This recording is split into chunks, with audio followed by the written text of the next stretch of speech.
Atari's done a great job year after year of making its Dragon Ball Z games a lot better than the year before, and the latest one, Dragon Ball Z Budokai Tenkaichi, is no exception. Anyway, this new game is actually developed by a whole new team. The previous games were by Dimps, and this one's now by Spike. And they've kind of come from an action background rather than fighting. And it really kind of shows in the way the gameplay works. This is a true 3D fighting game where you move around completely destructible 3D environments. You can fly on your own now without having to worry about being launched like you had to in the past. And you can really kind of use the environment to your advantage. So the brand new design really lends itself well to the Dragon Ball Z fighting style, especially if you've seen all the anime, where they really use the most of the environments and charge with a fireball for 4 episodes before they mess with it. And one of the strengths of the new game is the fact that it has the most characters of any Dragon Ball Z game ever. I don't really want to give away too many because a lot of them are surprises, but you've got all the usual suspects in there. You've got Gogo, Tien, Raditz, Piccolo, all the Gohans, pretty much everyone you could imagine, Frieza, Cell, etc. And what's great about these is just like the previous games, they're entirely customizable, but now they're customizable in a much more user-friendly way. In the past, you had to go to the store and buy all these capsules and kind of put them together that way and occasionally unlock other things.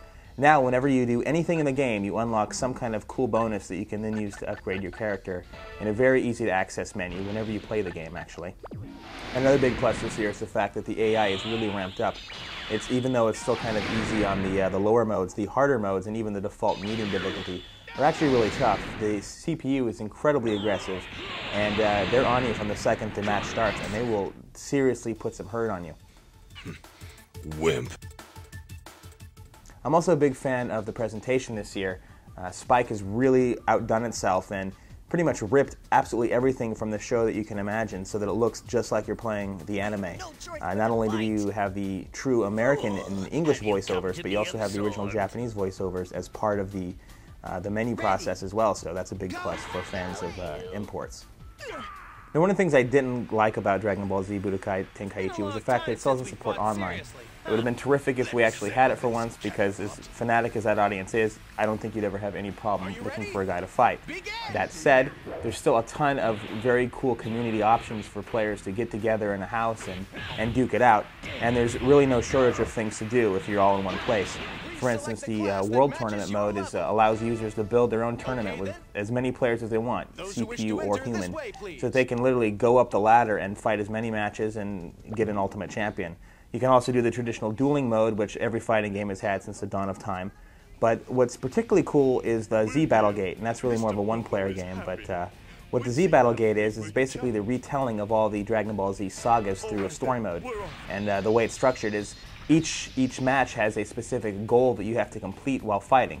Beat a guy in a certain amount of time, use a special attack while defeating him.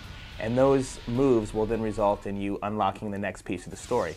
The cool thing about this is that it branches so that you can follow different portions of the story as you move along. So if you maybe miss a goal or miss something else, you can keep going and go back and maybe see something that was slightly related to a previous scene once you have a better understanding of mechanics.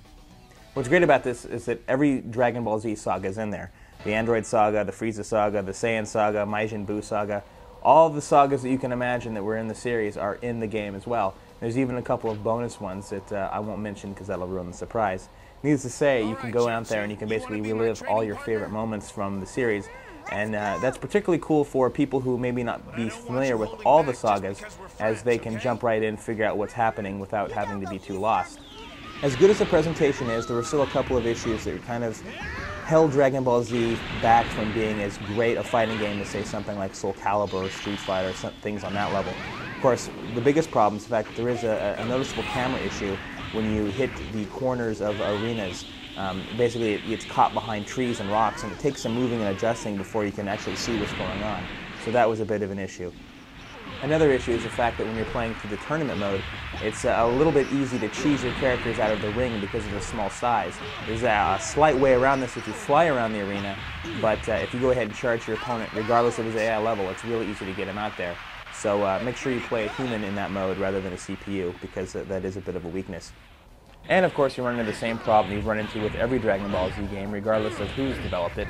That's the fact that the moveset isn't necessarily out of this world. There is a healthy number of options and a healthy number of maneuvers that you can do, but it still isn't on the level of the typical 3D game like Tekken or Dead or Alive or anything of that nature. Also, a lot of the characters do play similarly, so if you're the type of guy that loves every character to play completely different from one another, this may not be your cup of tea. But you know, Dragon Ball Z Budokai Tenkaichi is one of those games that has a lot more positives than negatives. So even though it does have a couple of issues that I've cited here, the sheer level of presentation, the amount of characters, the great level of customization that you can explore, and all its different multiplayer modes, minus online, are enough to keep people coming back time and time again, regardless of how well they like Dragon Ball Z. But even so, if you're a Dragon Ball Z fan, you're going to probably fall in love with this game and want its children, and if not, then it's still worth checking out.